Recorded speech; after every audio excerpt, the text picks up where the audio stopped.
adventure. It's what we as humans long for.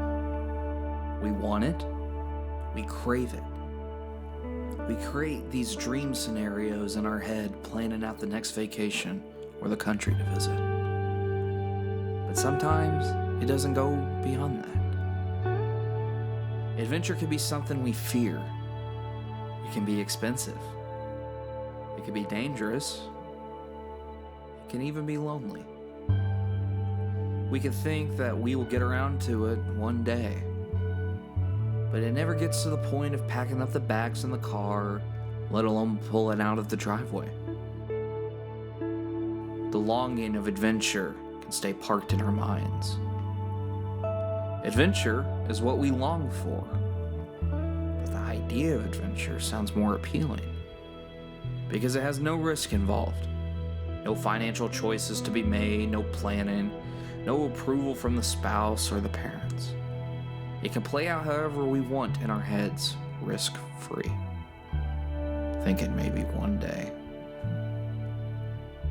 At least that's what people want you to think.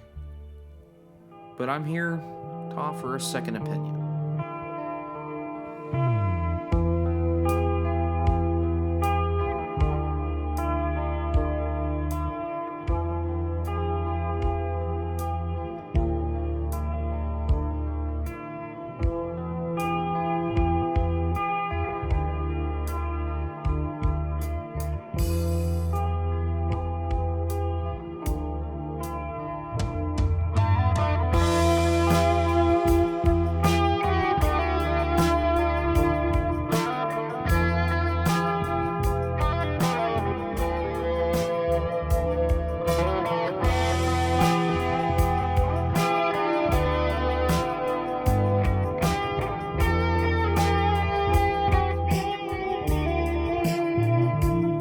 My name is Jaxen Day, and I'm from Chattanooga, Tennessee.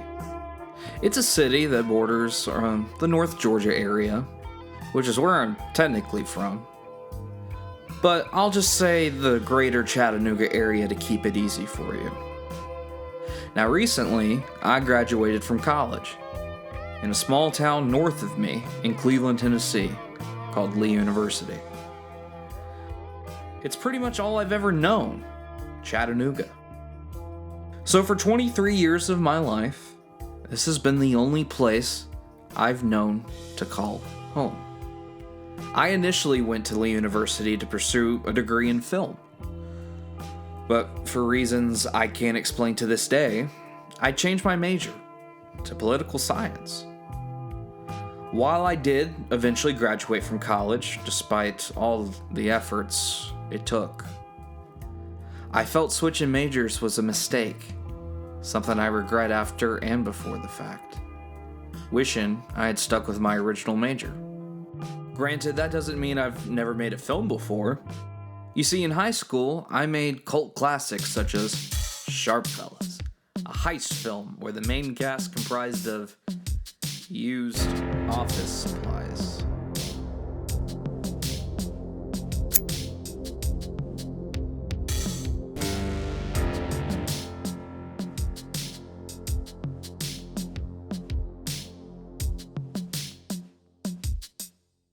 Well, maybe you've probably heard of the spin-off prequel to the Blade Runner franchise, called Blade Runner 2017, starring me as the recasted Harrison Ford in this science noir film. No!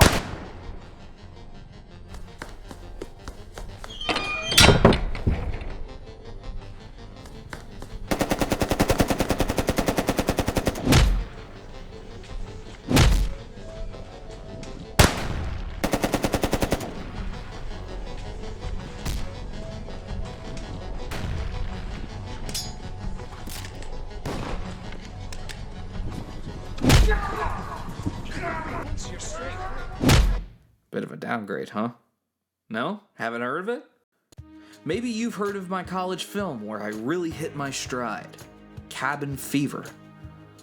A film about a woman surviving an apocalypse and trying to defend her life in an old cabin from survivalists.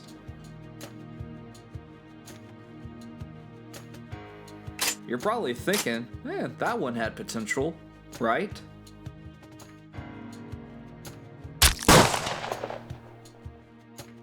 You'd be correct, except it was missing key elements to make it a good story, such as a coherent plot, direction, a proper storyboard, character motivation, pacing, realistic action scenes, and maybe an attempt at dialogue. As much as I loved those films for what they were pretty low budget, and in some cases, low effort on my part. I was limited with the skill set and the production value at the time. I didn't really know what I was doing. But deep down, I still had an itch to make a film, a true film, which gave me an idea. Now, for those of you who already know me, you probably know I love to travel. A lot. We could go back all the way to 2018 when my parents paid for a trip for me to go to London my senior year of high school. A couple months after that trip, my uncle took me to Jaxen, Wyoming, where I discovered my passion and love for photography. And that's where the seed was planted. What if I took a road trip out west and just filmed me doing it? Surely something would happen, right? You see, once I graduated college, I saved up my money, and as I got closer, I had accumulated close to $6,000 in cash. And by April of 2023, I started putting together all my finances and decided that I would leave that following month in May. But there was still a question I had to ask myself upon going. What is the goal? To keep it simple, it was to go wherever I wanted to go. No limitations, just as long as it was in the country and it was legal. As the eve of my trip approached, I consolidated my funds and all my stuff into my car and mentally prepared for what lied ahead.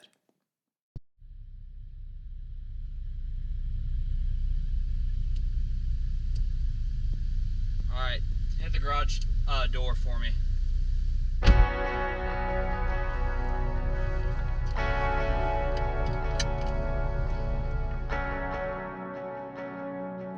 And just like that, I set off for the unknown.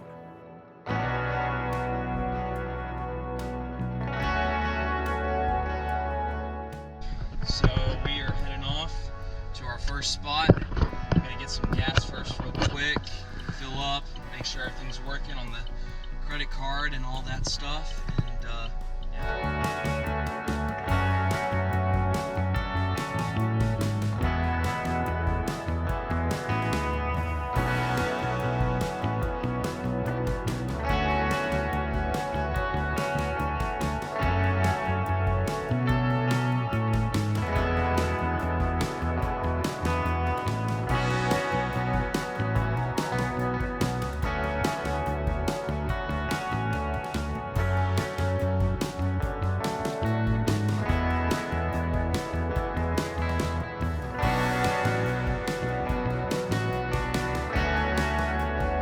Though I didn't have an itinerary or a hard timeline that I needed to stick with, I figured it was best to relatively keep myself on a good pace. So, for my first endeavor, I decided to head to the Gateway of the West, St. Louis, Missouri.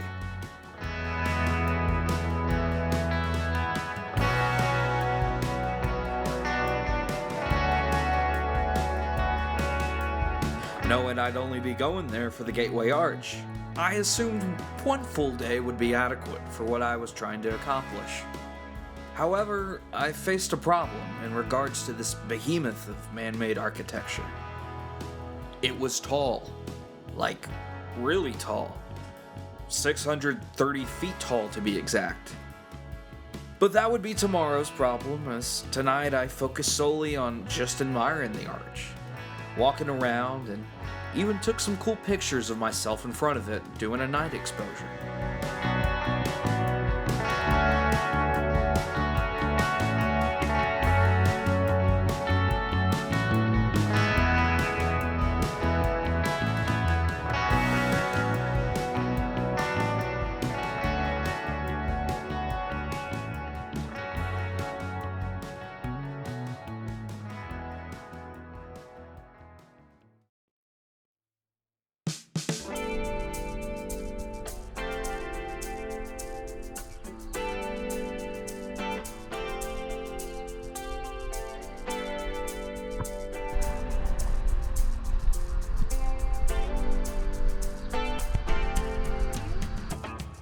After a good night's rest, I set out for what would now be today's problem. How was I going to get to the top of that arch and not flip out? More importantly, how does anyone get up there? Granted, I'm not great with heights, but it was more out of curiosity at this point. A traditional elevator would not work. I mean, it's not even straight up. It's an arch. $35 later, I found out how it worked. So basically what you're going to be doing is traveling to the top like this. And the good thing then, that means that you are not going to be traveling like this. So that's, you'll stay level all the way up there. It's a nice, easy ride, 3.8 miles an hour is the speed it travels. That's about the speed of walking. Knowing my fear was slightly irrational, I got into the train car and ascended to what would be a very marvelous view.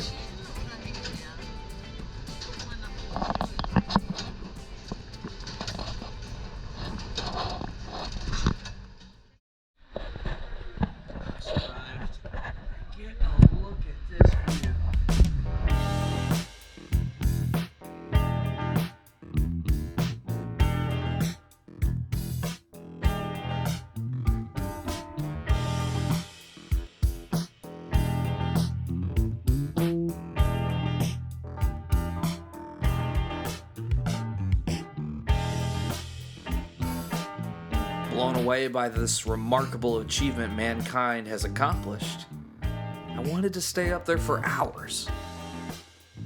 It was the greatest view I had seen, and it was only day 2. And for $35, I wanted to stay up there longer than 15 minutes.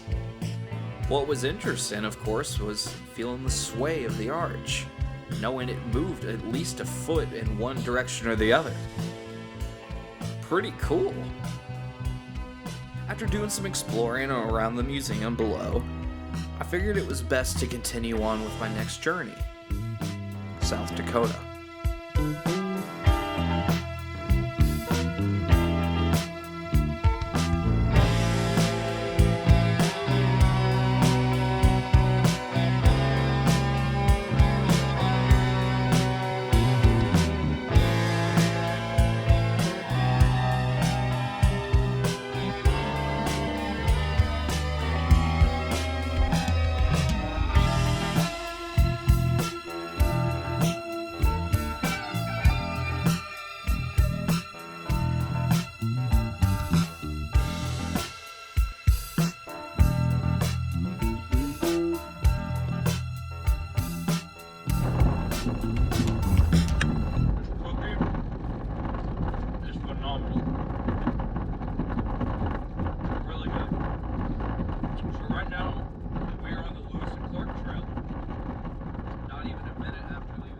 Given how boring my drive was, and potentially filling up the runtime of this documentary, I won't bore you with all the content involved. However, I did take a slight detour in Nebraska, and added another state sign picture to my collection. There's a cow. It's a cow farm. There's gonna be cows outside. I mean, it was so barren given the lack of Walmarts and Taco Bell every 5 miles. I was starting to question if I was even in the United States. So, I think we're gonna call it for tonight, and then I'll get you all updated tomorrow.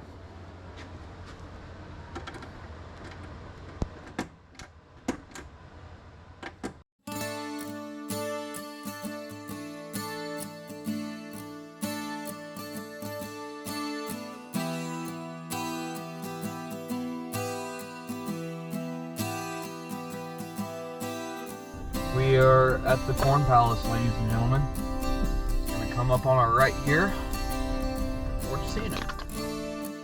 Today was going to be jam-packed, as I believed reaching Mount Rushmore by day 4 would put me in a better spot to explore some more desirable locations. Regardless of this, I pressed on towards the Corn Palace, a landmark my grandmother insisted I go on during my trip. And while it was an interesting location and definitely one of its kind, I figured it was best to press forward into the Badlands National Park. stop to get some gas, take a bathroom break, and head to Rapid City where we'll stay for the night. There was one slight dilemma. You see, on my way to the Badlands, I came across signs that pointed towards a place called 1880 Town. And if you know anything about me, I love ghost towns. Just the idea of them. And as I pulled in, I realized I had fallen for a tourist trap. Though it was not a legitimate establishment of historical importance to our nation, it did serve as the set to the iconic 1990 film Dances with Wolves, starring Kevin Costner. Doing a slight exploration of the place, it was neat to say at the very least, though I felt the price of admission was a little high. I noticed something peculiar was happening yet again, this time with my immune system, as my sore throat from earlier was turning into congestion. Alright, I've been a little under the weather and I got pretty tired until I stopped at the 1880 Town. Got some good advanced orange juice, get some vitamin C up, got a big thing of Gatorade, try to get some energy. The Badlands tonight and call it because I'm tired and I need some good rest for tomorrow, so, yep. Nevertheless, I pressed onward and set course for the Badlands National Park. There it is, guys. National Park, the Badlands. Let's get this. As I pulled into the park, the heat was becoming unbearable, as it was hitting the high 80s and eventually into the humid 90s. And I knew I was coming down with something quite unbearable as well. So, I decided to do most of the exploring through my air-conditioned Chevy Equinox. Though I did lose potential shooting opportunities, I felt I was capturing what I needed to at the moment. The geography was immaculate, with the colors ranging from yellows as bright as the lemons in your tea, and pinks more uplifting than Pink Floyd's music. I was astonished at the creation God made in the outskirts of an often forgotten state, to which my stance has now changed. As the crud was dragging me down, I had acquired a fever of 101 degrees. I was coughing worse than a Zoomer with black lung. I decided to call it a night and get some rest. Not feeling too great. I don't know. I'm just worn out, I think. So, I'm gonna find somewhere to stay at and wall. I've sneezed so much that I got it on my shirt and I don't feel good at all. So I think I have a fever. So this is a great way to start off the trip. What's up, ladies and gentlemen? It's approximately 1 o'clock in the afternoon, South Dakota time, or Central, I guess.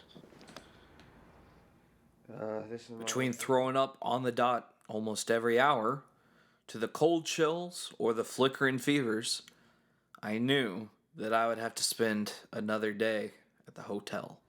Great view. No. I'm probably going to stay here for the rest of the night. 'Cause I'm tired, exhausted, so we'll see what we'll do about that later. And after 15 hours of sleep, I decided I had had enough of this hotel.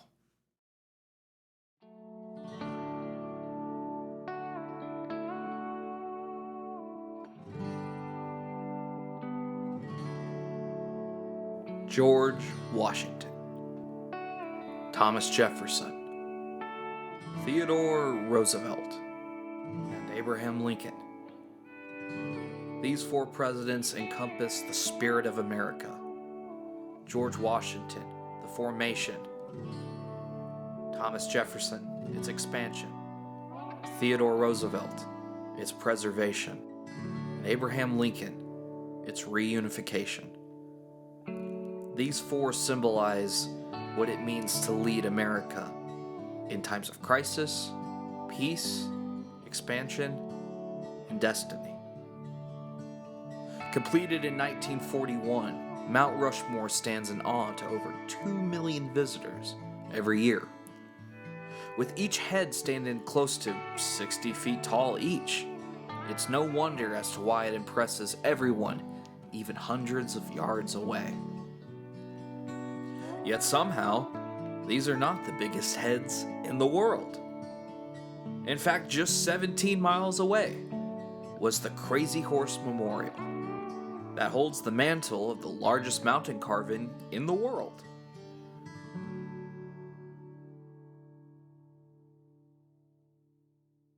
For my last stop of the day, I pressed onward to make up for a sick day and headed into my next state, Wyoming.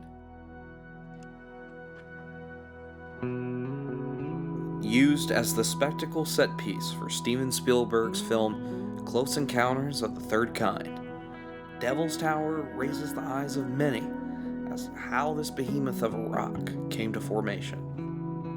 Given the fact, however, I'm not a geologist and don't want to bore the viewers with 30 minutes of geology, I felt it was best I just let the imagery speak for itself.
Hey, buddy, what you up to? You know, I am up in Castle Rock. I'm a fan today. Where's that at? How long Can you hear me? You're cutting out a little bit. Can you hear me, Mitchell? Do you have one of those like camera things in your car? Yeah, that's what just clicked. I have a GoPro. There's a train coming by, and I want to get it in the documentary. Oh, you're doing yourself? Okay. Yeah. Are you gonna post that on your YouTube? Yes, sir. You posted something in there recently, didn't you? Not about the documentary. I just posted a couple guitar solo covers on there, though. People have asked me what the worst part about this trip is. Normally, I would have said, you know, being completely bedridden to the point where you had to stay an extra day in a crummy motel because you couldn't leave. I would have said that, but I really do think it's just being on this trip by myself. But yeah, I'm going to see some friends and stuff. I'm looking forward to that. You know, I mean, wouldn't you want to go with somebody else? It's also been a blessing too, I have to admit, because it gives me the autonomy to do what I want, but it gives me all the responsibility too. It gets really quiet when I'm not blasting classic rock music. I mean, it does get quiet. I've gotten to listen to the Bible. Right now I'm on the Gospels. I'm on the Gospel of John right now. On John 7. It's been a really good time to just discern and listen to what God's Word has to say. So, yeah, being alone on this trip has been the best part and the worst part, but to each its own. Thank you for calling Rocky Mountain National Park. If this is an emergency, hang up and call 911. Rocky Mountain National Park is implementing a pilot time entry permit reservation system from May 26th through October 22nd, 2023. Alright, we're good. Don't need a reservation, because I'm here in early May. Onward we go! Follow me, Andy, I know the way.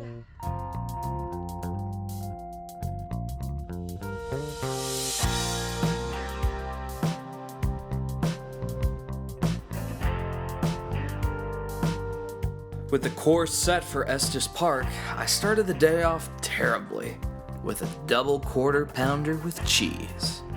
This would come back to haunt me later. With a steady climb in elevation as the drive went on, I took a quick stop and was mesmerized by what was to my left, Lily Lake. So, I went for a quick hike and went up.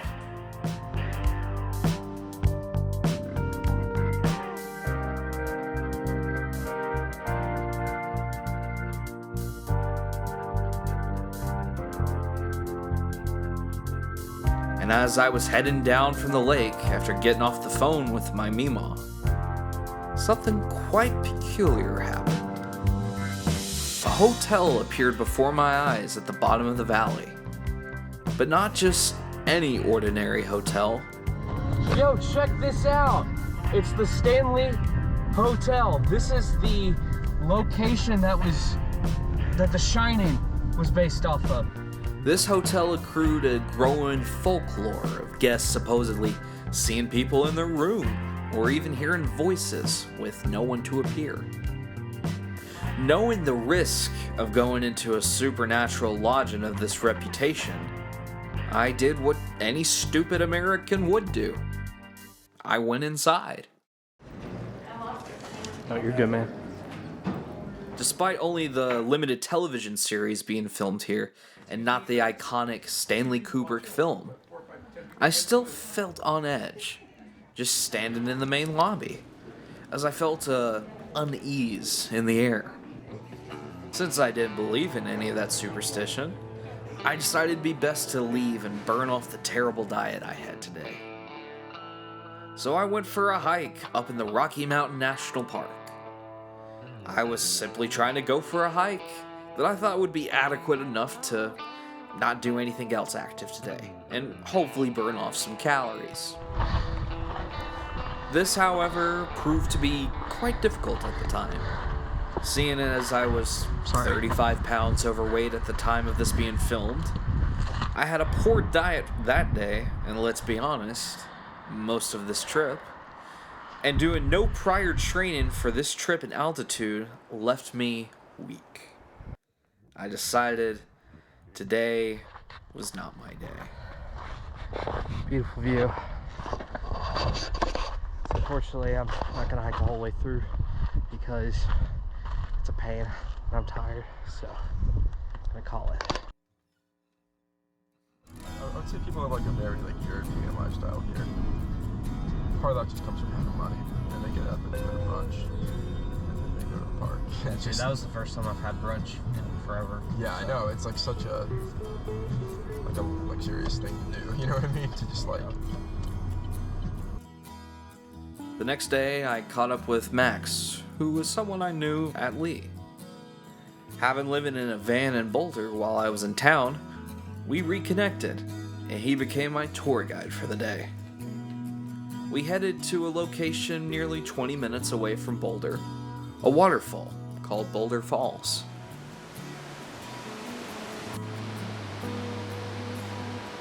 And I gotta say, I was pretty impressed.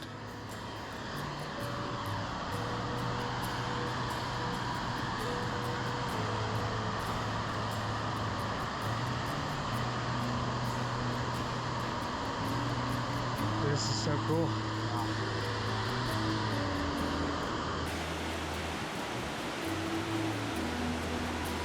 We went back fairly quickly, and knowing I was a Joe Walsh fan, Max took me to an important yet heartbreaking spot for the famed guitarist. Just park here. Yeah. On April 1st of 1974, on their way to the park, Walsh's daughter, along with his wife at the time, were hit by a motor vehicle that ran a stop sign right next to the park. This collision led to the death of Walsh's daughter, who was less than a month away from her 3rd birthday. He wrote the song "Help Me Through the Night" in honor of his daughter. This plaque was created in remembrance to his daughter, known simply as Emma's Fountain.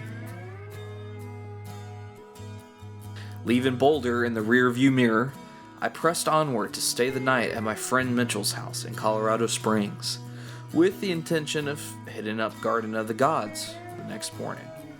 Boulder was definitely probably the best town I've been to, because I got to spend, a good 2 days and a quarter here, or honestly just 2 full days over the span of 3. In terms of food and attractions and just scenery, I was not disappointed. So, gonna go to Denver now. Mitchell, how was my stay? How would you rank it? 15 out of 10. 15 out of 10. As Mitchell and his cousin Michael had decided to be lame by being responsible adults, I decided to go solo into the Garden of the Gods State Park. Ladies and gentlemen, we are out. They're going to work.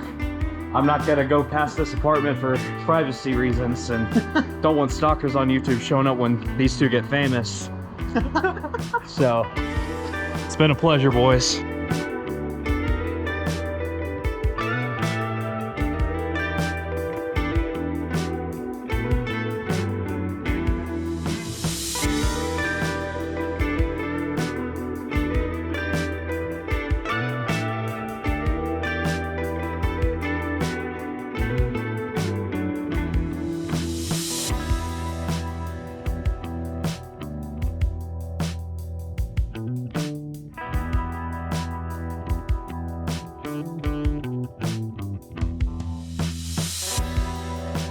Encapsulated by the high contrast between the clear blue skies and the amber, spear-like formations of rock, I felt I was truly experiencing the Rocky Mountain Way. Now yesterday, Mitchell and his cousin Michael had told me to head down to Pueblo, Colorado, and take a gander at a very unique attraction.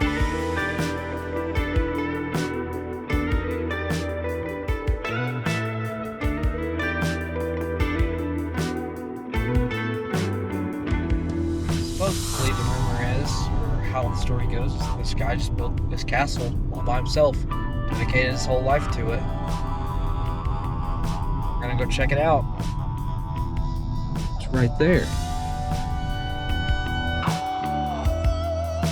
This castle has come with many controversies, as local governments have tried litigation and permits to cease Jim from letting tourists enter in this medieval behemoth of the West. And I could see as to why, as I climbed higher into the castle, as the OSHA violations increased with it.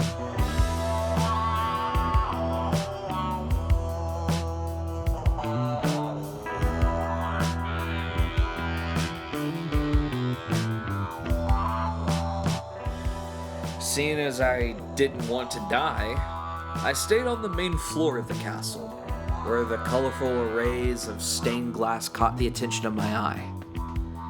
The heights, along with the lack of welding in some parts of the railing, leaving gaping holes, being brave was not on the agenda for this location. However, there was room for one more adventure that day.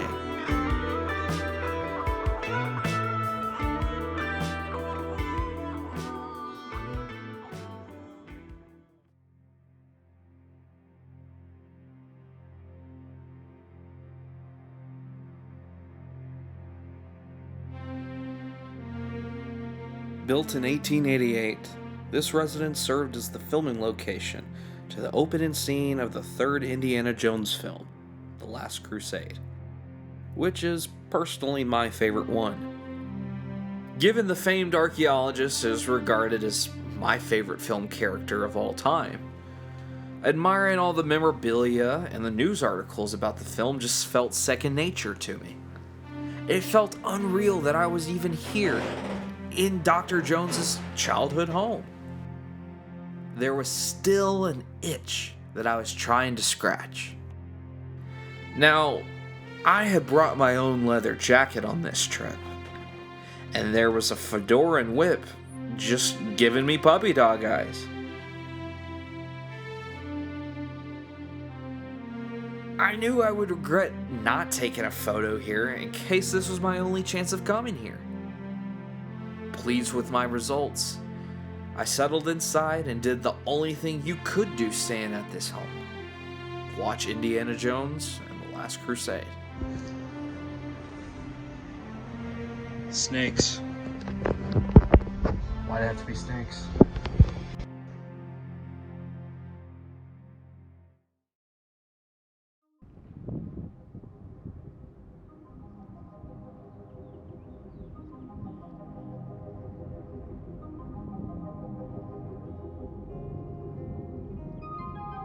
Saying goodbye to Sabra, the owner and gracious host of this bed and breakfast, I set course for my next adventure, Mesa Verde National Park.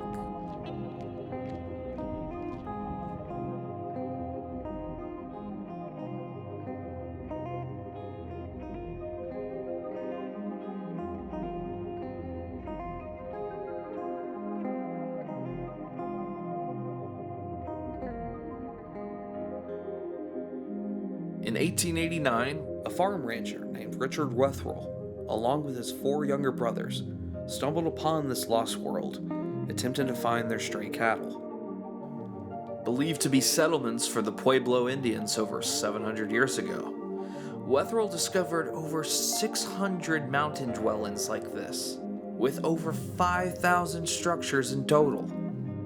Curiosity struck me as to how the Pueblo people were even able to survive, as there were no water sources within miles, and as far as my research went, neither were there any signs of life.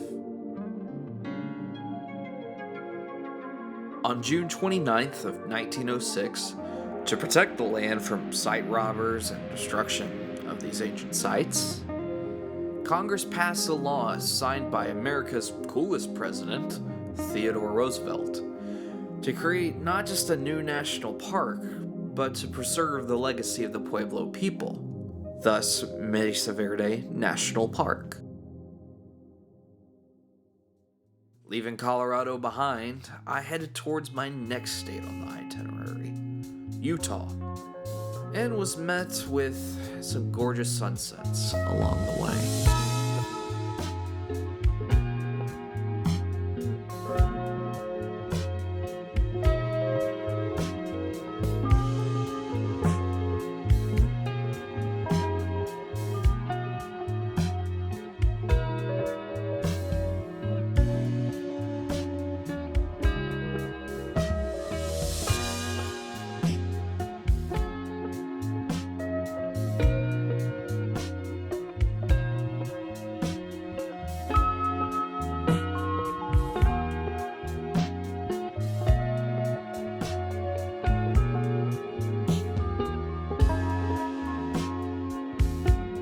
The next morning, I headed for the place that was recommended to me the most by my colleagues back home, Arches National Park, located in the town of Moab.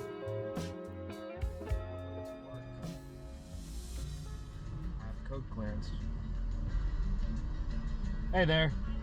Good. I got the. Yep.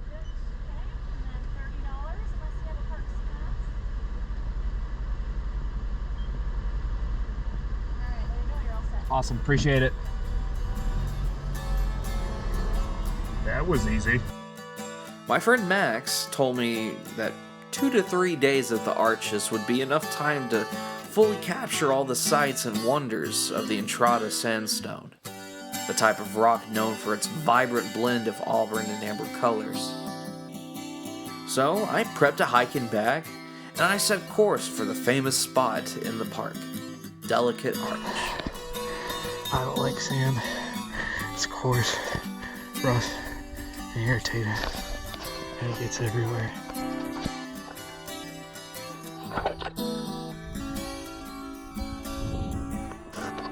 We still have quite a bit of ways to go. I'm still out of shape.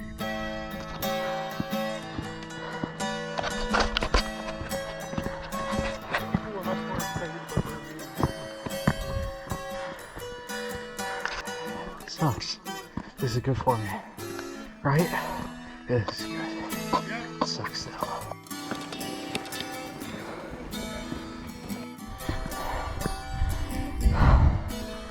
That's cool. That's really cool. I'm sure it's a lot easier going down. Yeah. I think we're here, or at least pretty close to it.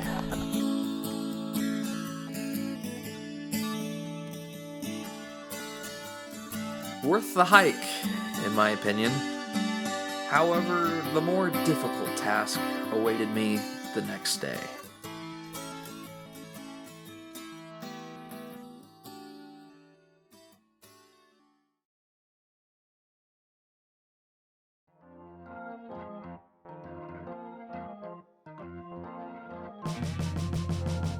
We're gonna go check out this place called Quesadilla Mobilla. I believe I'm saying that right. That's just the white guy in me, you know. I think it's a food truck, and it was recommended by my friend Mitchell and his cousin Michael.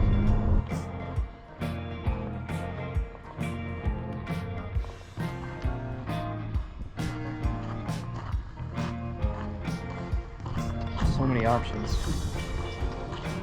This place was made for me.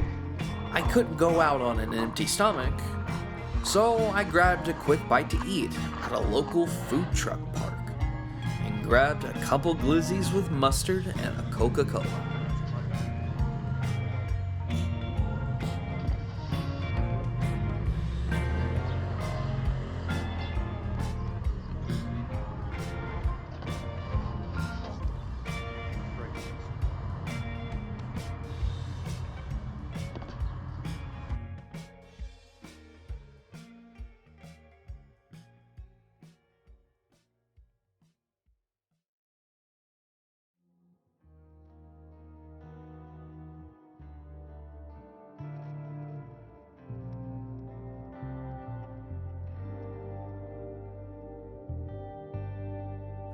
Packed my bags yet again for a second time, I hiked towards my next spot.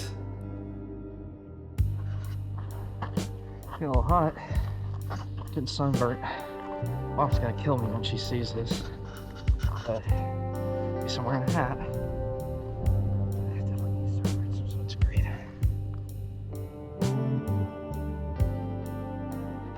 There's no people here. It's beautiful. Very cool.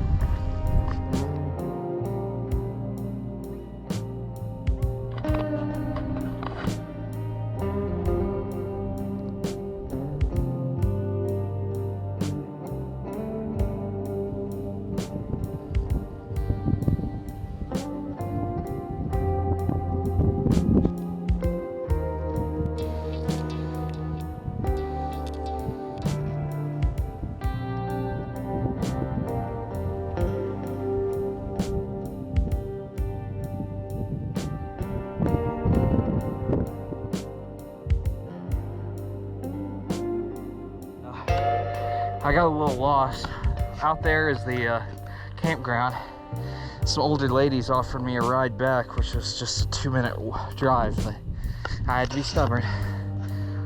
I've gotten a little lost occasionally, but the good thing is I read a sign, park rangers stack rocks to help people guide themselves through the trail. That way they don't get lost. See, here's one right here. Having accomplished the first half of my excursions across the arches, I sought one more spot.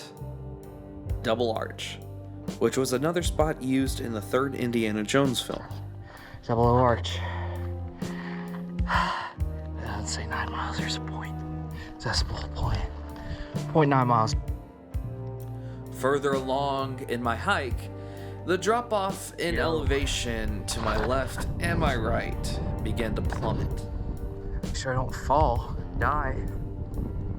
Probably should have joked about that. I'm joking, but holy Moses, this is interesting. As I turned the corner to my destination, I realized the mistake I had made. You see, the iconic location used for the 1989 film was at Double Arch, and what I just hiked was on a trail taking me to Double O Arch. It had cost me an hour and a half of hiking to get to this point, taking about 20 minutes less on the return trip back. I asked around as to where I might find the exact spot that I was looking for, which eventually, of course, I did. Whoever's in charge of naming the arches should reconsider naming them, or they should be fired. Nevertheless, I found the spot that I was looking for, and I grabbed a picture.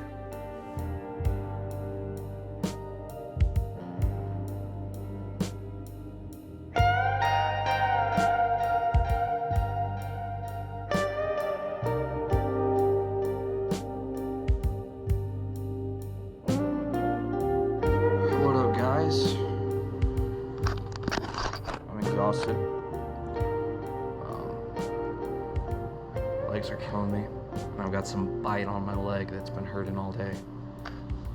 God, it's 75 degrees here. That's why it was so hot in here.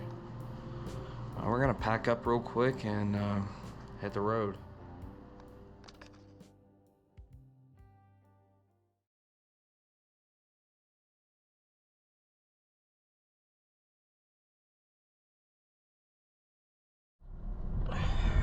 Good morning, ladies and gentlemen. Today is Saturday, May 13th. So we are on day 13. I think I can reasonably say we are at the half point now of the trip. We're almost out here 2 weeks. So, but I'm still having a great time. I definitely need to plan some stuff a little bit better. And get to California, get to check out the Redwood Forest and a couple other national parks, and chill on the beach for a couple days, because I need that. I need some vitamin D. Yeah, vitamin D. College graduate, ladies and gentlemen. The quickest route would require me cutting through Nevada, so I got on I-80 West and soon found that the Great Salt Lake Desert was on the way. It's a barren land known for its plentiful supply of natural salt. Here goes nothing.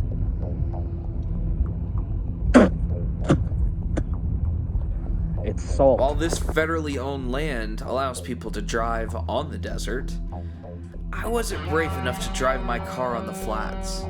So, I just went for a walk, astonished by the landscape before my own eyes.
passing through Nevada rather quickly, knowing I'd be back there next week, I set course for the Potato State, Idaho.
There is a car behind me. It looks exactly like Walter White's Pontiac. It's even that like ugly kind of sand green or whatever it is. Yo, Mr. White, what you doing in Oregon? Is there a problem with the product? Walter. Yeah, it's definitely behind me. It looks pretty cool. It looks exactly like Walter White's Pontiac Cruiser, or whatever it's called. I don't know, but there it is. Yo, Mr. White! Mr. White! He's gonna go run over some more of Fring's henchmen. Run. Yo, Mr. White! Why are you in such a hurry, yo?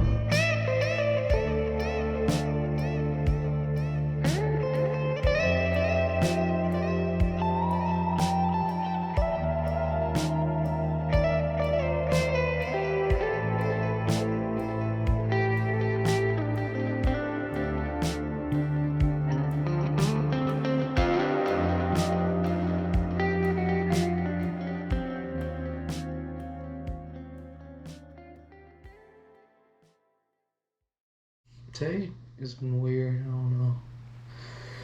I don't know, I'm struggling.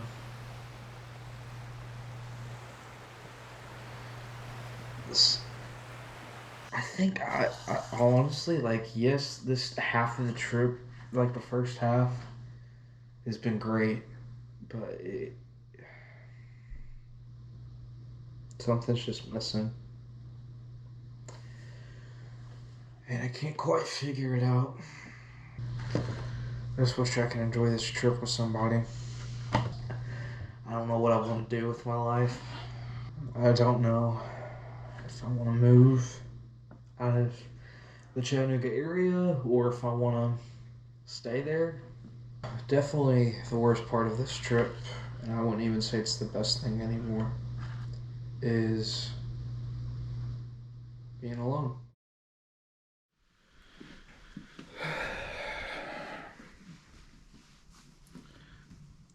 Power went out.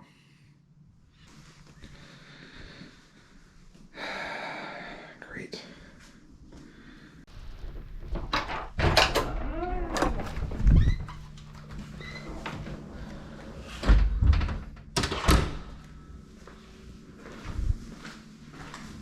Oh, I don't like this one bit.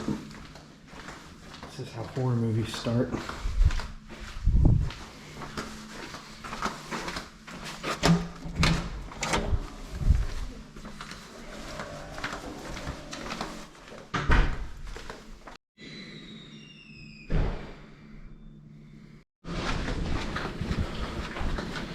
Is this the best way to go in too? Yeah, we're gonna keep this door open because the other front doors won't open anymore.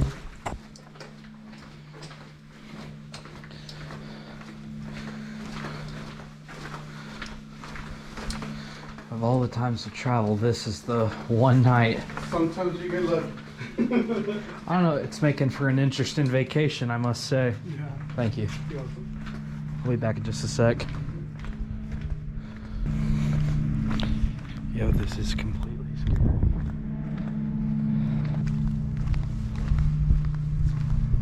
This is actually terrifying. This is not real. Wake up. You're in a dream. This is not real. I found the car. We're alive.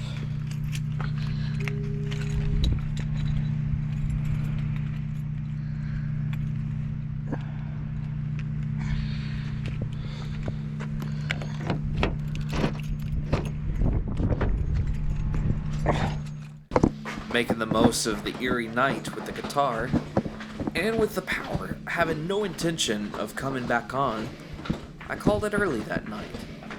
For tomorrow was the one place I purposely planned for this road trip, and I wasn't gonna waste any time. Okay, so I'm about 2 miles into the park, and the trees have started speaking teddy bear.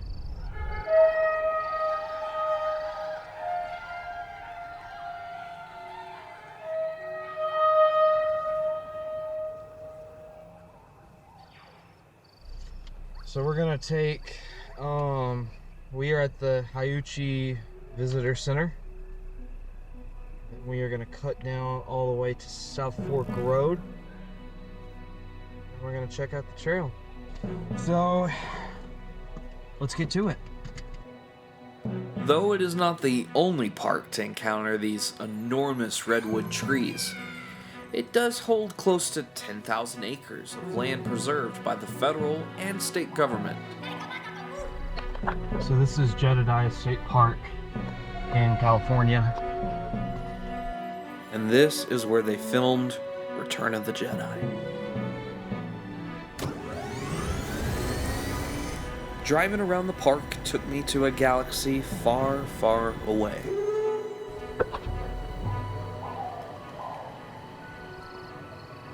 Absolutely insane. You see, Return of the Jedi is my favorite Star Wars movie. And quite frankly, it's the best one at that.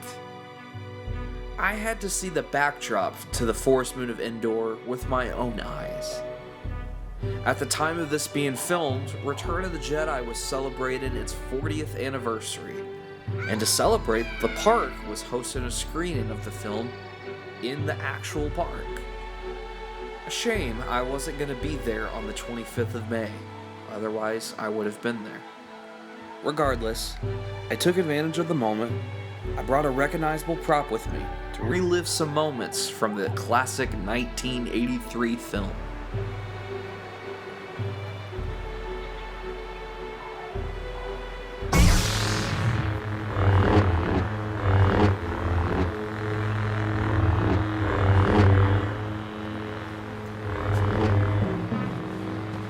Though I'm not entirely sure where the exact spots were filmed for the movie, it is speculated that several parts of the ground battle on Endor, as well as the bunker scenes, were filmed only minutes away on George Lucas's private property. Well, I definitely say that I've been to the forest moon of Endor.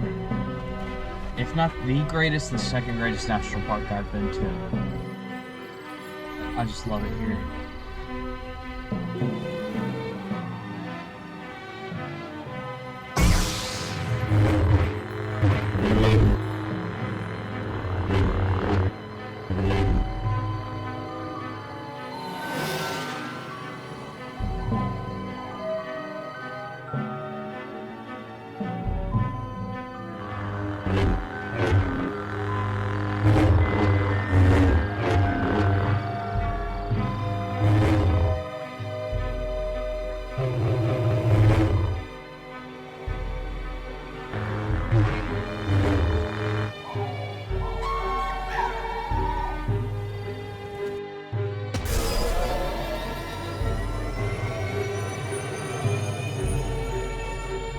mean, it feels exactly like I'm in Return of the Jedi right now.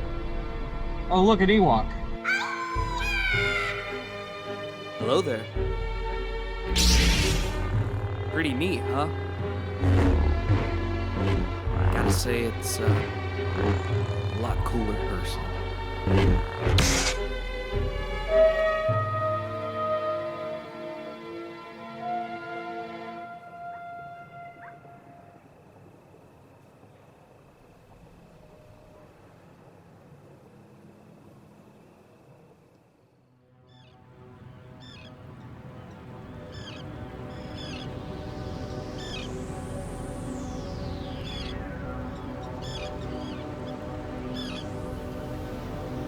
Now, it was my intention to head over to Yosemite National Park today. But at the time of this being recorded, the park was dealing with major flooding. And most of the main roads leading into the park were closed. So I had to come up with a backup plan. Knowing it was going to be out of my way, and a bit too liberal for my liking, regardless, I decided that San Francisco would be a pivoting point for the trip, and it'd be worth seeing at a bare minimum. With it being over 350 miles away from where I was staying at, I had close to 7 hours of straight driving if I were to even catch a resemblance of daytime shots for the Golden Gate Bridge. I had to leave now. So, heading southbound on Pacific Coast Highway 101, the drive was not meant to be a breeze. It was rather difficult on the back.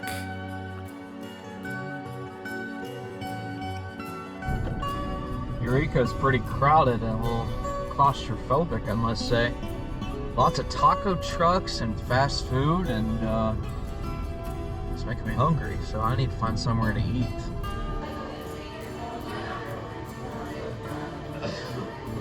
Stopping for lunch at In-N-Out Burger, I pressed forward toward my goal for the day.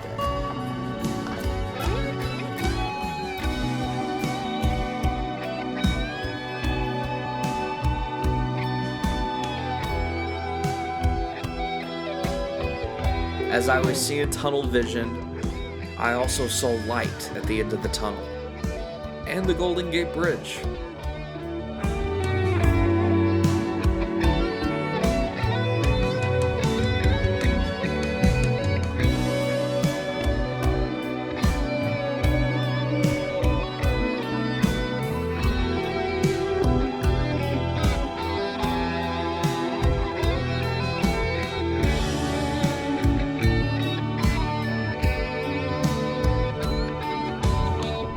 This is the most adrenaline I've had today.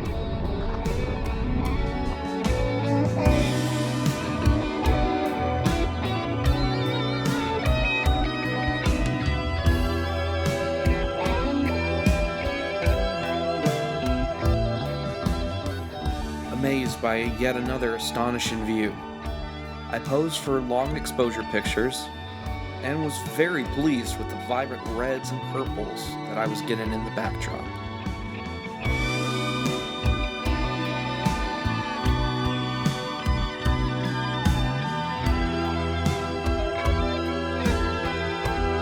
However, I forgot that I was in Southern California now. I was in the heart of Gavin Newsom's Brave New World. I left rather quickly once the sky turned to black, and decided I had enough of the liberal world order for a day.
Of course, it's closed because he's not funny.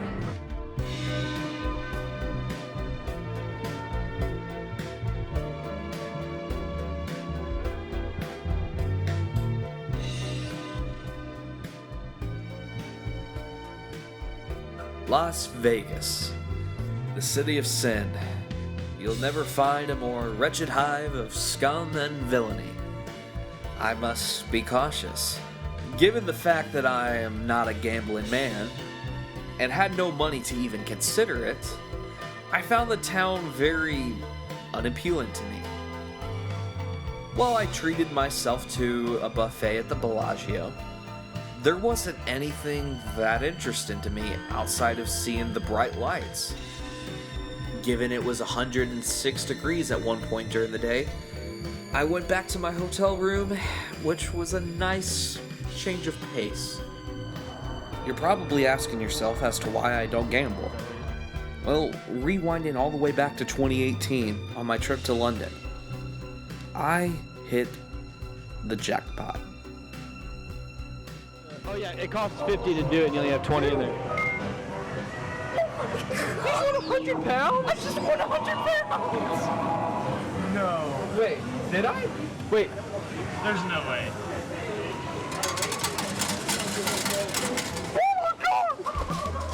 Oh my god! Jax just won 100 pounds. Not even kidding. He just won 100 pounds. Yo. Jax just won 100 pounds. Did you really? Yes! You just got 100 pounds! Wait, hold on. Hey, could we have a bag? Hey, I got you, Jax. He said this is all they had. Alright, that'll work. You were the luckiest man alive. What are you gonna do with it? You just won 100 pounds. What if he gets mad that we were gambling, though? He said nothing about gambling. You're right. He told us so I literally put 2 pounds in. Wait, Jackson, did you get 100 or 200? You got 100. Alright, boys, unlike stupid gamblers, I'm just gonna stop right there. Yes. But what are you gonna do with it? Spend it. Honestly, I would use like 1 or 2 if it was me. No. On a different one though. I'm sorry, I have a pound. That's good. I have a pound. None of us have a pound. Oh, thank you. Yes! What pound going on? Wow. Jax.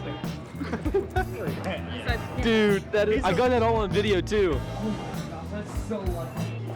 Okay, I think we need to go. Yeah, let's leave. Okay. Let's end while we're rich. Jax, come here. Jax, what are your thoughts on winning 100 pounds? And you know what? Unlike the dumb people at Vegas, I'm keeping it and I'm going home rich. That is awesome. Bradley, what are your thoughts on Jax winning 100 pounds? I can't get a woman, but I sure can win money. Well, you can now. All you gotta do is go to a strip club and you're good. Yeah, I'm going to McDonald's. 15 minutes. This is what he does with his money. He goes and buys McDonald's.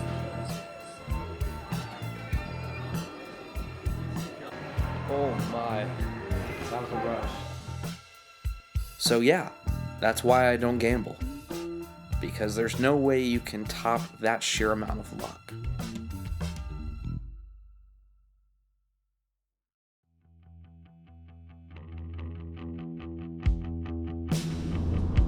Off to the Hoover Dam.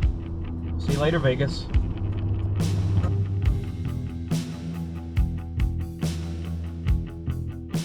"30 minutes outside of Vegas, I made a quick trip down to the Hoover Dam.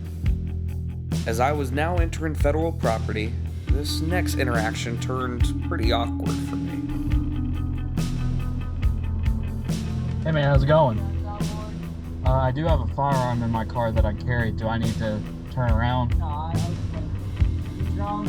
No, sir. Alright, so now you're in federal property, I'll guess. Small fire truck, all time It is locked up in a full lock and concealed tank. Keep it locked up while you're down. It'll stay in there. Awesome. Stand your far left. All right, thank you, sir. Appreciate it.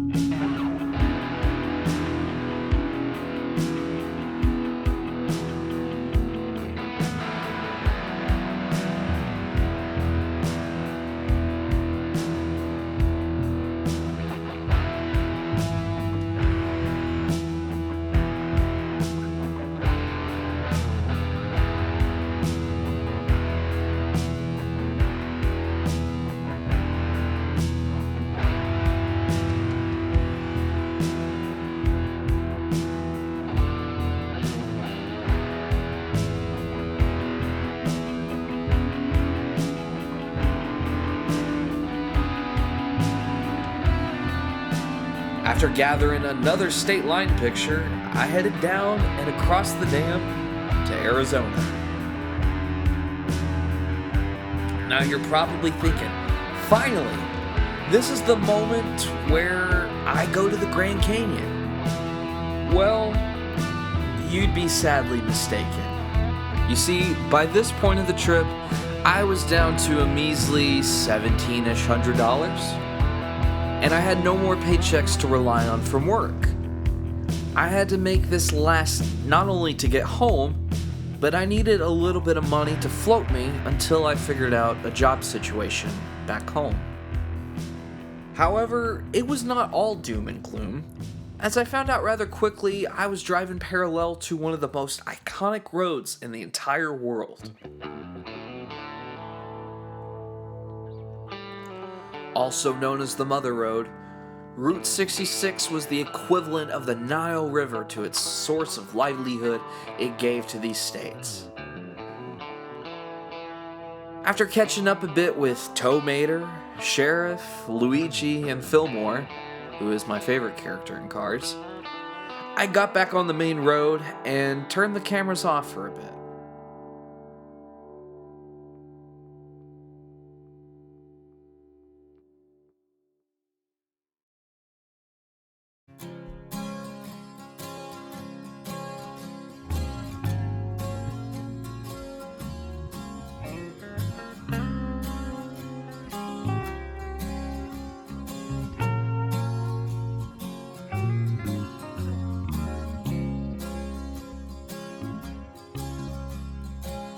Being part of the lyrics to the famous Eagles song, Take It Easy.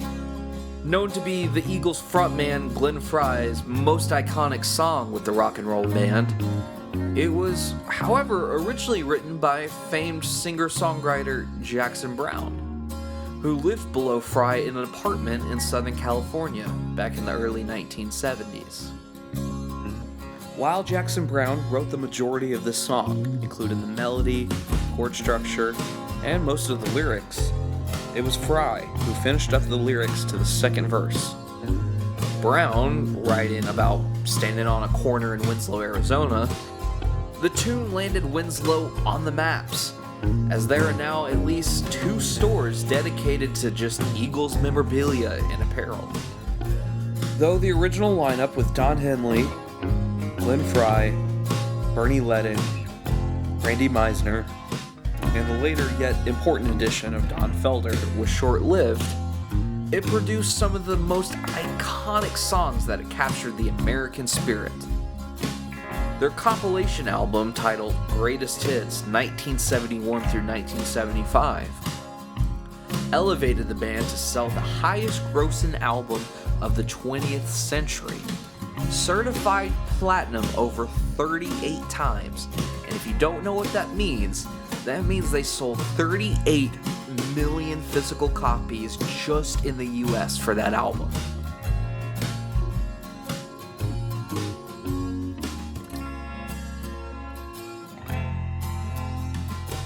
For my next stop, I went to what many consider one of the weaker national parks of the Union, the Petrified Forest and Blue Mesa National Park. Though I didn't capture many cool shots of petrified logs as I couldn't find them, what caught my interest was the blue mesas. The color was unlike anything I've ever seen in rock before. It had a bluish-gray color in the formations. It's definitely worth the drive if you're in the area. However, I felt it would have been better for me to probably pivot to the Grand Canyon. As this is a trip where turning back is not an option, the land of enchantment known as New Mexico approached me rather quickly. Driving east towards Albuquerque, I reminded myself of the Pontiac Aztec that I had seen on day 14, which gave me an idea.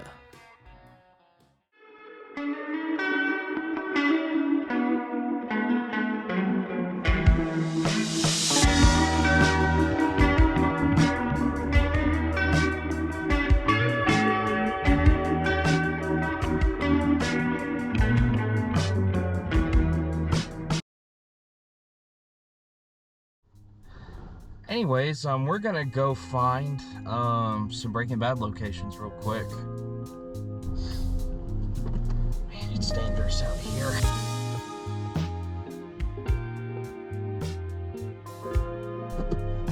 I'm in the cesspool of the drug empire. First spot we're gonna go to is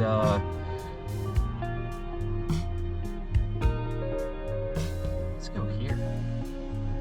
308 Negro Arroyo Lane, except it is not called that. It is something else. So that's our first spot we're gonna head to.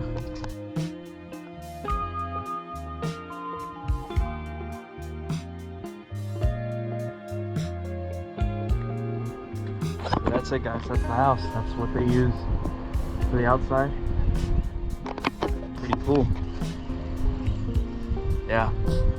Filmed most of this series here. You can see they've gated it up.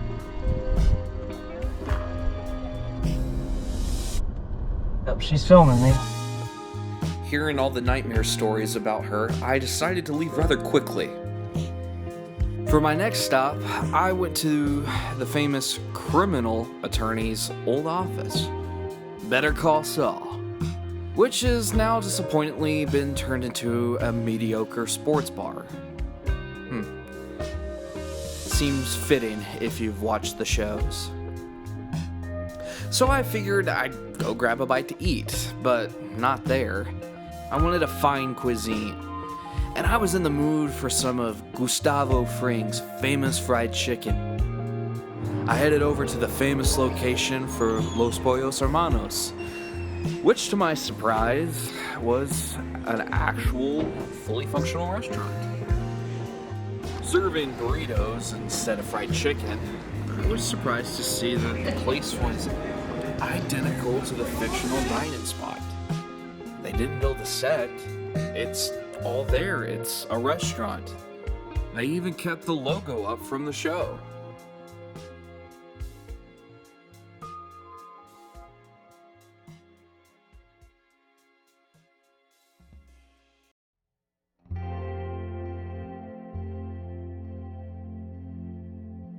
With funds depleted the farther east I went, I decided to continue along the parallel Route 66 towards Oklahoma.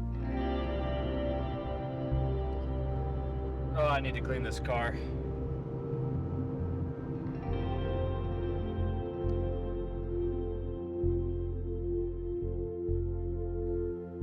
Texas, the Lone Star State. Upon planning some aspects of the trip, I was initially going to start southbound towards San Antonio. However, I remember one of my grandparents telling me about a little spot along the way that would come up on my right in Amarillo, Cadillac Ranch. Yes, it's exactly what it is. 10 Cadillacs planted into the ground at 45-ish degree angles in a single file line. The best part is that you get to paint on them. And with over 40 colors to choose from at the storefront, I chose what would probably be considered the least visible of the selection: lime green. Black and blue would have been easier to leave my work along with white, but I knew it was going to last maybe a week, whatever I was going to draw. It didn't really matter if anyone else saw it to me, because I wasn't doing it for them. Many attempts later, trying to paint on the cars, the wind grew very hostile, and with haste, it became quite difficult to do anything because of the mud. Backing away for a second, I pondered as to what I was going to write and where at. Next to me, I found a clear patch of dry mud, and I decided to paint my favorite scripture in the Bible, Revelation 21:4. It was rather difficult to see, as I thought lime green was a good idea. Though it became clear that someone rather important had seen what I had drawn. Because a couple minutes later, something amazing happened. A giant array of clouds burst into my line of sight. A storm began to brew, and within minutes, I was in awe. It had appeared that the Almighty God had heard my prayers. Throughout this trip, I had been listening to the New Testament via audiobook, praying to God to not only protect me on this journey, but allow Him into my life more.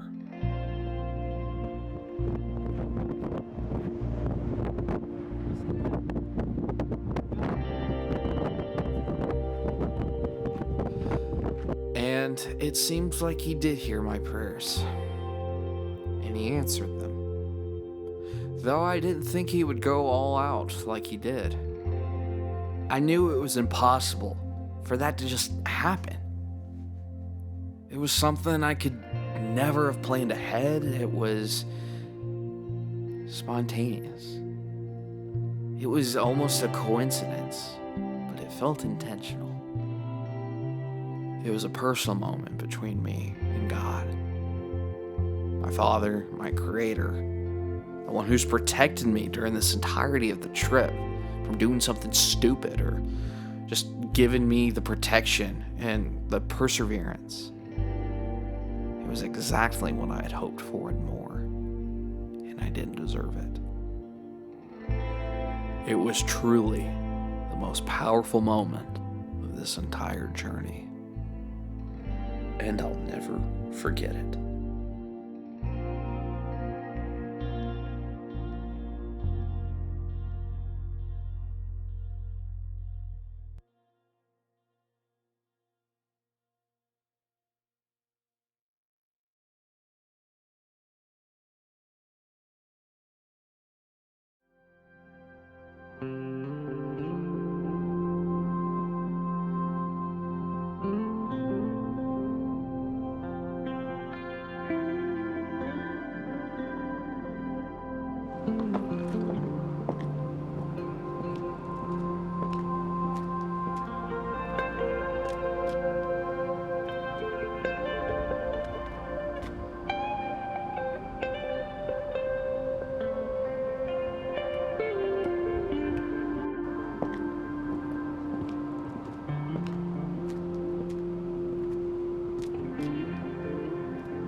Later that day, and by late, I mean 11 a.m., I drove around Shamrock to get a feel for the town. Winding down the bulk of the road trip's main adventures, I took it rather slow the next day and caught up with an old friend.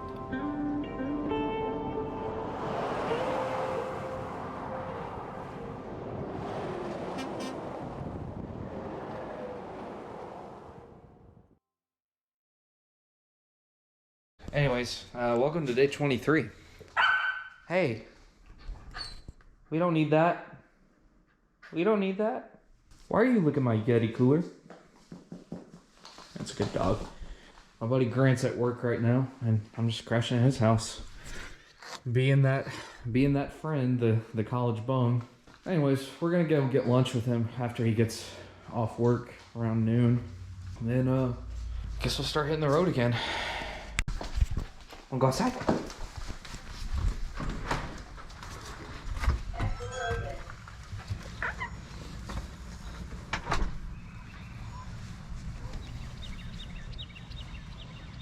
Yeah, there you go.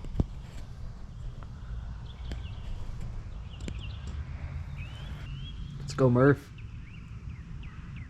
Yeah.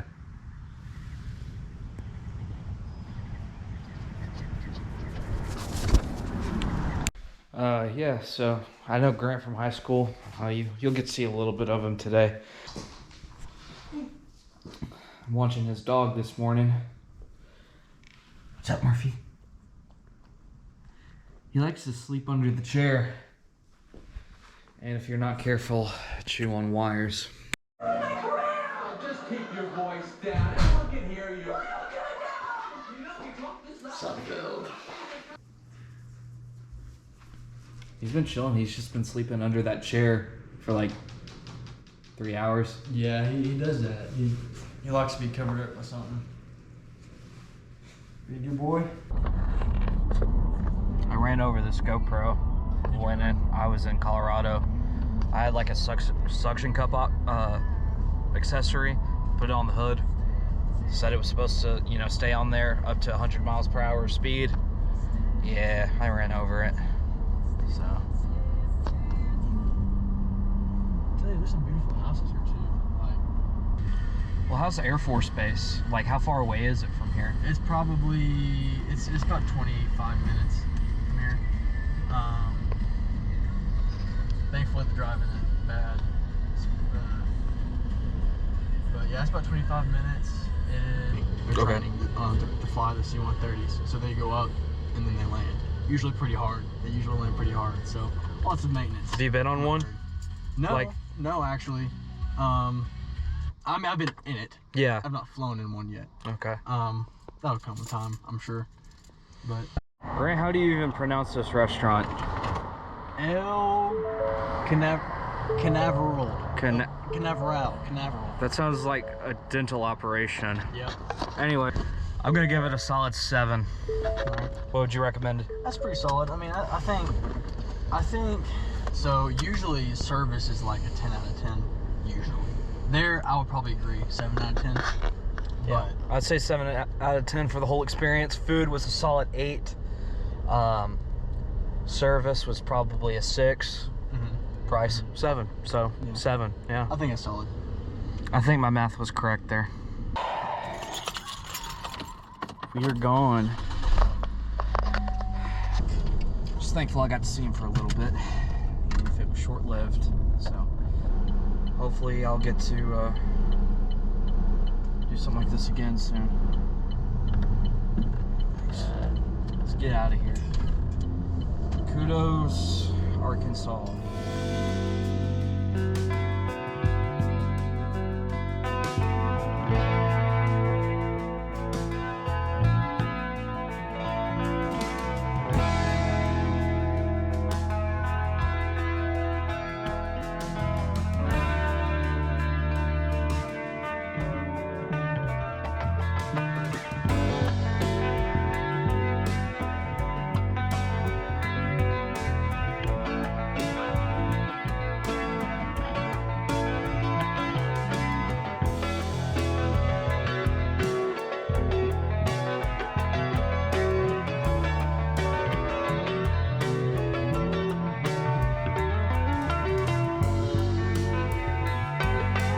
On my way back home, I stopped in Nashville, Tennessee for the night and stayed with some friends of mine.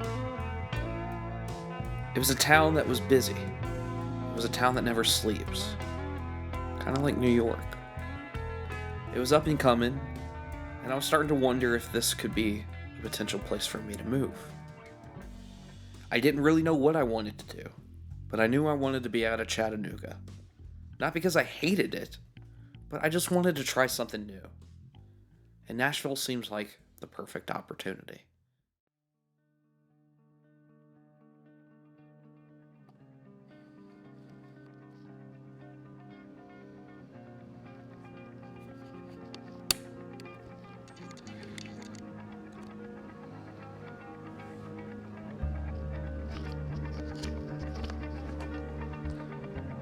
Welcome to the last day. And keep a humble attitude. Don't repay evil for evil. Don't retaliate with insults when people insult you. Instead, pay them back with a blessing.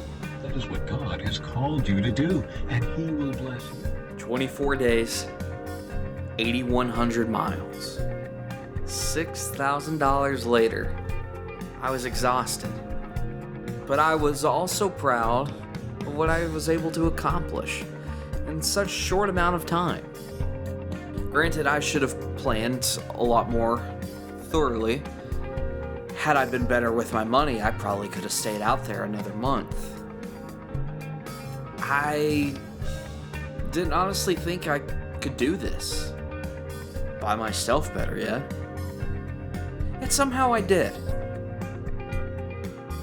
I saw all these iconic locations that I grew up with in my adolescence and youth and into young adulthood. I saw these luscious landscapes of preserved land that stretched for miles on end. And as I crossed back over from Tennessee to the Georgia state line, the impending and looming question raised my concerns. Now what?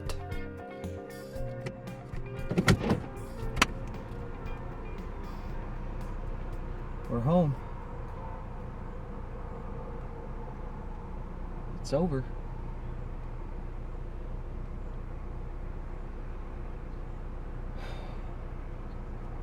Thank God.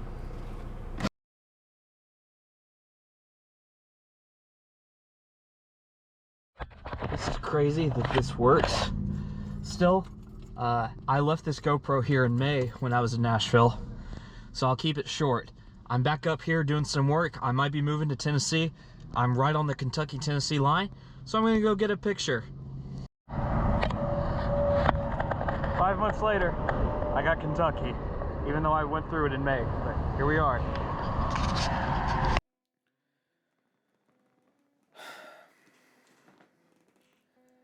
I am now in the final days of production for Days Gone By.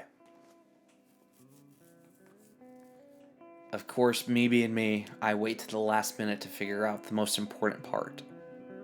How to end it. And there's a lot of ways I could go about it. I mean, this is not just the documentary, the film itself. That spans a 2-year production in and of itself. The idea came back in 2022? When I was in Alaska? But it dates farther back than that, I think. Probably 8 years ago. I was a junior in high school. All I had was a GoPro. I didn't know what I was doing. I was just pressing record and just getting random events that happened throughout my day in high school.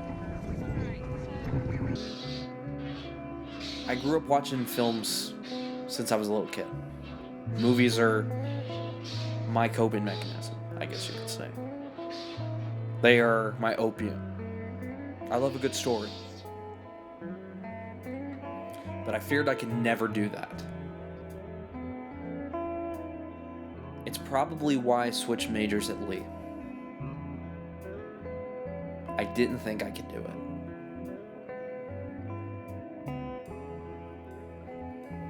I didn't think my work was good enough.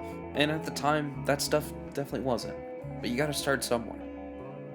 You see, I forgot to tell you another film that I made back in high school. The first part was about my farming adventures at home when I had chickens. And I raised them up until about 16 or 17 weeks of age. The second one was about my farming adventures at school, where I learned how to compost and take care of the chickens at our school. The Chicken Call with Jax. It wasn't good. But the one thing I did get right on those things was the title. Days Gone By. I knew that's what I had to call this. Because that's where it all started. That stupid high school kid making adventures about farming. It was so stupid and obscure, but it told a day-to-day life of my account in the most abstract way possible. Don't get me wrong. I've definitely learned a lot since the last road trip, and the 2 years since then. Definitely know to clean my camera lens so you don't see that little spot that was probably bugging some people the whole time, and I'm sorry, I couldn't do much with that. Definitely invest in some new cameras, definitely go to 4K, invest in a mic, when I'm on the road, because audio was a big make or break on this project. I made a movie about me traveling, but now I don't know what to do with it. I'm giving it to the Lord because I don't know where else to go with it. This has been the culmination of an 8-year journey for me. There's so much to see in this world. There's so much to see in this country. I went to 15 to 19 states, depending on how you count them. But why stop there? Why not hit all 50? I think that's what I'm going to do on these next 2, is go to all 50 states. In the 3-movie span, I'm going to hit all 50 states. I think I can do it. You just gotta live for the journey.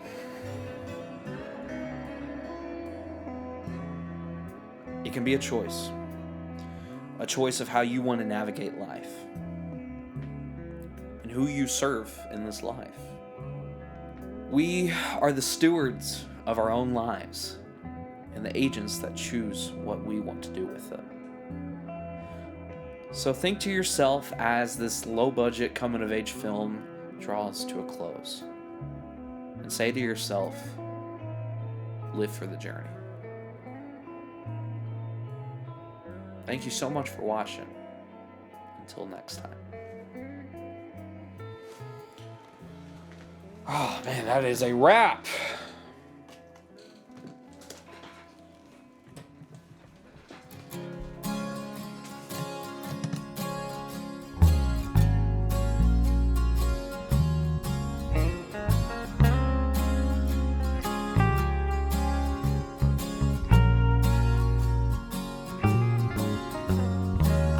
Me a westbound ticket. I'm heading for the coast.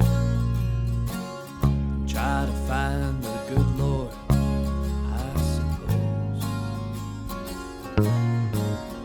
Will he meet me in Missouri? Maybe Idaho. But wait till I reach my newest low. These leaves keep falling on me. Questions uncertain to me. Will I drive the speed limit or the speed of light? Reflecting as the days gone by,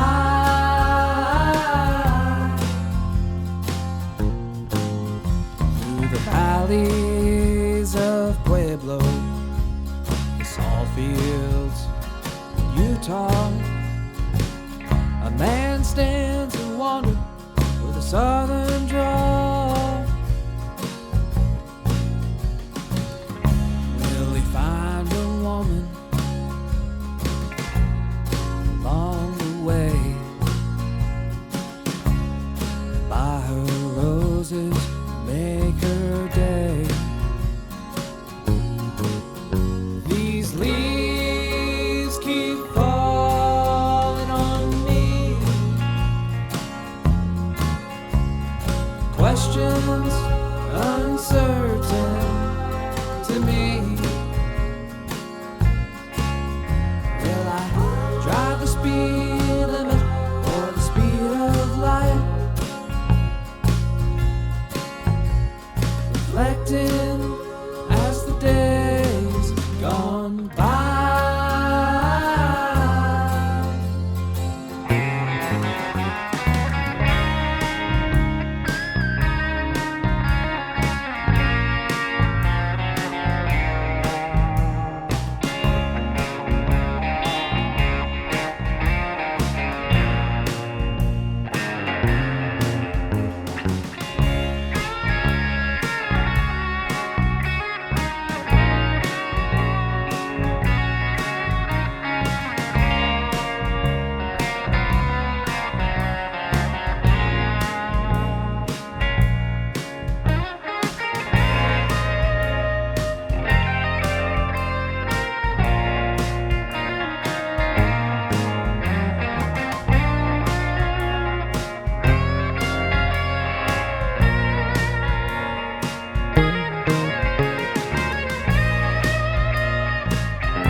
so clear it seems. Will I take the next exit or the extra mile? Questions answered as the days gone by.